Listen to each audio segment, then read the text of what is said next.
वक्रतुंड महाकाय सूर्यकोटि समप्रभा निर्विघ्नं कुरु मे देवा सर्वकार्येषु सर्वदा। गुरुर्ब्रह्मा गुरुर्विष्णु गुरुर्देवो महेश्वरः गुरुः साक्षात् परब्रह्म तस्मै श्री गुरवे नमः। ഓം ശ്രീ ഗുരുഭ്യോ നമ. SMECT-KP അസ്ട്രോ സെൻറ്റർ നിങ്ങളേവരെയും സ്വാഗതം ചെയ്യുന്നു. നിങ്ങൾക്കും നിങ്ങളുടെ കുടുംബാംഗങ്ങൾക്കും സർവ്വ ഐശ്വര്യങ്ങളും ഉണ്ടാവട്ടെ എന്ന് പ്രാർത്ഥിക്കുന്നു. ഇന്നത്തെ നമ്മുടെ വിഷയം ഡിസംബർ മാസ ഫലങ്ങളാണ്. അതിനു മുമ്പ് ഈ ചാനൽ ആദ്യമായി കാണുന്നവരാണെങ്കിൽ ചാനൽ ഒന്ന് സബ്സ്ക്രൈബ് ചെയ്യാൻ മറക്കരുത്. പിന്നെ ജ്യോതിഷ സംബന്ധമായിട്ടുള്ള എല്ലാ ആവശ്യങ്ങൾക്കും ജ്യോതിഷ പഠനത്തിനുമൊക്കെ SMECT-KP അസ്ട്രോ സെൻറ്ററുമായിട്ട് ബന്ധപ്പെടാവുന്നതാണ്. പിന്നെ ഓൺലൈൻ കൺസൾട്ടേഷനുണ്ട്. നേരത്തെ വിളിച്ച് ബുക്കിംഗ് ചെയ്യണം. ഇനി നമുക്ക് വിഷയത്തിലേക്ക് കടക്കാം. ഡിസംബർ മാസത്തിൽ 1-ാം തീയതിയിലുള്ള ഗ്രഹനില: ഇടവൻ രാശിയിൽ വ്യാഴം, കർക്കിടകത്തിൽ കുജൻ, കന്നിയിൽ കേതു, വൃശ്ചികത്തിൽ സൂര്യൻ ബുധൻ, ധനുവിൽ ശുക്രൻ, കുംഭത്തിൽ ശനി, മീനത്തിൽ രാഹു. പിന്നെ ഈ മാസം മധ്യത്തിൽ സൂര്യൻ ശുക്രൻ എന്നീ ഗ്രഹങ്ങളൊക്കെ തൊട്ടടുത്തുള്ള രാശിയിലേക്ക് പ്രവേശിക്കും. ഈ ഗ്രഹനിലയുടെ അടിസ്ഥാനത്തിൽ ഒരു രാശിയിലുള്ള 2.25 നക്ഷത്രക്കാരുടെ ഫലങ്ങളെ വിശദീകരിച്ച് പറയാം. കുംഭൻ രാശിയിലുള്ള അവിട്ടം 3-4 പാദം, ചതയം പൂരോരുട്ടാതിയുടെ 1-2-3 പാദം എന്നീ നക്ഷത്രങ്ങളിൽ ജനിച്ചവർക്കും കുംഭലഗ്നത്തിൽ ജനിച്ചവർക്കും പിന്നെ കുജൻ്റെ ദശ, രാഹുവിൻ്റെ ദശ, വ്യാഴത്തിൻ്റെ ദശയൊക്കെ നടക്കുന്നവർക്കും ഈ മാസം രാശിനാഥനും ലഗ്നാധിപനുമായ ശനിയുടെ ലഗ്നഭാവസ്ഥിതി എല്ലാ കാര്യത്തിലും മന്ദനില അനുഭവപ്പെടും. തൊഴിൽപരമായ കാര്യങ്ങളിൽ മന്ദനിലയാണെങ്കിലും ധനവരവുണ്ടാകും.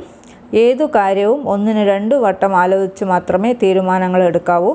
സത്യസന്ധമായിട്ടും ന്യായമായിട്ടുമുള്ള തീരുമാനങ്ങൾ എടുക്കാൻ കഴിയും. പരിശ്രമങ്ങളിൽ വിജയിക്കും. അയൽക്കാരുമായിട്ടൊക്കെ നല്ല ബന്ധം പുലർത്തും. കലാമേഖലയിൽ നല്ല പേരും പ്രശസ്തിയൊക്കെ ഉണ്ടാകും. എല്ലാവരോടും സ്നേഹത്തോടു കൂടി സംസാരിക്കും.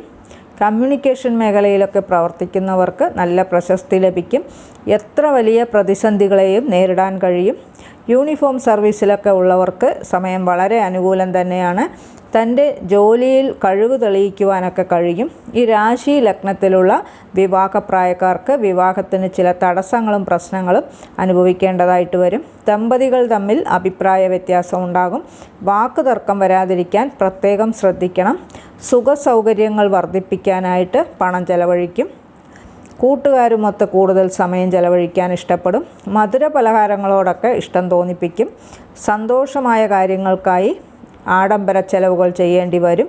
ചെയ്യുന്ന തൊഴിലിൽ ചില ബുദ്ധിമുട്ടുകൾ ഉണ്ടായിക്കൊണ്ടിരിക്കും. കുടുംബത്തിൽ ചില അസ്വാരസ്യങ്ങൾ ഉണ്ടാകാനുള്ള യോഗം കൂടി കാണുന്നുണ്ട്. സഹോദരങ്ങളുമായി അഭിപ്രായ വ്യത്യാസമുണ്ടാകും. ശത്രുത തോന്നിപ്പിക്കുകയും ചെയ്യും. മാതൃസുഖം അനുഭവിക്കാൻ കഴിയും. മാതൃകുടുംബത്തിലുള്ളവരുമായിട്ടൊക്കെ നല്ല ബന്ധമുണ്ടാകും. സന്താനങ്ങളെ കൊണ്ടുള്ള സുഖവും സന്തോഷവും ഒക്കെ അനുഭവിക്കാൻ കഴിയും. എങ്കിലും അവരെ കൊണ്ട് ചില മനപ്രയാസങ്ങളും കൂടി അനുഭവിക്കേണ്ടതായിട്ട് വരും. സന്താനങ്ങളുടെ തൊഴിൽപരമായ കാര്യങ്ങളിലൊക്കെ ഉയർച്ചയാണ് കാണുന്നത്. തൊഴിലന്വേഷിക്കുന്ന സന്താനങ്ങളൊക്കെ ഉള്ളവർക്ക് ജോലി ലഭിക്കും. ഈ രാശി ലഗ്നക്കാരുടെ ആരോഗ്യനില അത്ര തൃപ്തികരമായി കാണുന്നില്ല. ഉഷ്ണസംബന്ധമായ രോഗങ്ങൾ, ജലദോഷം, നീർക്കെട്ട്, ഹൃദയ സംബന്ധമായ പ്രശ്നങ്ങളൊക്കെ ഉണ്ടാകാനുള്ള യോഗം കൂടി കാണുന്നുണ്ട്. വഴക്ക്, കോടതി പ്രശ്നങ്ങളൊക്കെ ഉള്ളവർക്ക് സമയം അനുകൂലമായി കാണുന്നില്ല. ഭൂമി സംബന്ധമായ പ്രശ്നങ്ങൾ കാണുന്നുണ്ട്. പുതിയതായി സ്ഥലമൊക്കെ വാങ്ങിക്കാൻ ഉദ്ദേശിക്കുന്നവർ ഡോക്യുമെൻ്റ് നല്ലവണ്ണം പരിശോധിച്ച ശേഷം മാത്രമേ വാങ്ങിക്കാവൂ.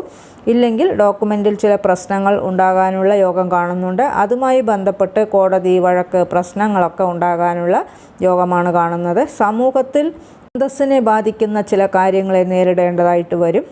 ആവശ്യമില്ലാത്ത പഴി കേൾക്കേണ്ടതായ ഒരു യോഗം കൂടി കാണുന്നുണ്ട്. പിതാവിൻ്റെ ആരോഗ്യനില തൃപ്തികരമായി കാണുന്നു. പിതൃകുടുംബത്തിലുള്ളവരുമായിട്ടൊക്കെ നല്ല ബന്ധമുണ്ടാകും. ദാനധർമ്മ ചിന്തകളൊക്കെ ഉണ്ടാകും. ബിസിനസ് രംഗത്ത് പ്രവർത്തിക്കുന്നവർ എടുത്തുചാട്ടം ഒഴിവാക്കേണ്ട ഒരു സമയം കൂടിയാണ്. ഒരു പ്രവൃത്തി ഏറ്റെടുക്കുന്നതിന് മുമ്പ് 1-ൽ കൂടുതൽ തവണ ആലോചിച്ച് കാര്യങ്ങൾ തീരുമാനിക്കാവുന്നതാണ്. ഈ കാര്യത്തിൽ മനഃചാഞ്ചല്യം ഉണ്ടാകുന്നതായിരിക്കും. മൂത്ത സഹോദരങ്ങൾ ചില കാര്യങ്ങളിൽ പിടിവാശി കാണിക്കും. സംഘങ്ങൾ, ട്രസ്റ്റ് എന്നിവിടങ്ങളിലൊക്കെ പ്രവർത്തിക്കുന്നവരുണ്ടെങ്കിൽ ഏത് കാര്യം ചെയ്യുമ്പോഴും അവസര ബുദ്ധി കാണിക്കരുത്. ശുഭമായ കാര്യങ്ങൾക്കായിട്ടുള്ള ചിലവുകൾ ഉണ്ടാകാനുള്ള യോഗവും കാണുന്നുണ്ട്. മംഗളകർമ്മങ്ങൾക്കായിട്ടുള്ള യാത്രകളൊക്കെ വേണ്ടതായിട്ട് വരും. പൊതുവേ ഈ മാസം ഗുണവും ദോഷവും അടങ്ങിയ സമ്മിശ്രമായിട്ടുള്ള ഫലങ്ങളാണ് ഈ രാശി ലഗ്നക്കാർക്ക് അനുഭവിക്കാൻ കഴിയുക. ദോഷനിവർത്തിക്കായി ഗണപതി ഭഗവാനെയും ശാസ്താവിനെയും പ്രീതിപ്പെടുത്തുക, വിഷ്ണു സഹസ്രനാമം ജപിക്കുക, ക്ഷേത്ര ദർശനം നടത്തുകയൊക്കെ മൂലം ദോഷശമനം ഉണ്ടാകുന്നതാണ്. ഇവയെല്ലാം ഈ രാശി ലഗ്നക്കാരുടെ ഈ മാസത്തെ ഗ്രഹനിലയുടെ അടിസ്ഥാനത്തിലുള്ള പൊതുവായ ഫലങ്ങൾ മാത്രമാണ്. അവരവരുടെ ജനനകാല ഗ്രഹനിലയ്ക്കനുസരിച്ച് തത്സമയം നടക്കുന്ന ദശ അപഹാരങ്ങൾക്കനുസരിച്ച് ഫലങ്ങളിൽ ചില മാറ്റങ്ങളൊക്കെ ഉണ്ടാകുമെന്നുകൂടി പ്രത്യേകം ഓർമ്മിപ്പിക്കുകയാണ്. ഈ ചാനൽ ഇതുവരെ സബ്സ്ക്രൈബ് ചെയ്യാത്തവരാണെങ്കിൽ ചാനലൊന്ന് സബ്സ്ക്രൈബ് ചെയ്യുക. പിന്നെ വീഡിയോ ഇഷ്ടപ്പെട്ടുവെങ്കിൽ ലൈക്ക് ചെയ്യുക. നിങ്ങളുടെ വേണ്ടപ്പെട്ടവർക്കും സുഹൃത്തുക്കൾക്കുമൊക്കെ ഷെയർ ചെയ്ത് കൊടുക്കുക. നിങ്ങളുടെ അഭിപ്രായം കമൻറ്റ് ബോക്സിൽ അറിയിക്കുക. വേറൊരു വിശേഷവുമായി നമുക്ക് വീണ്ടും കാണാം. നന്ദി, നമസ്കാരം.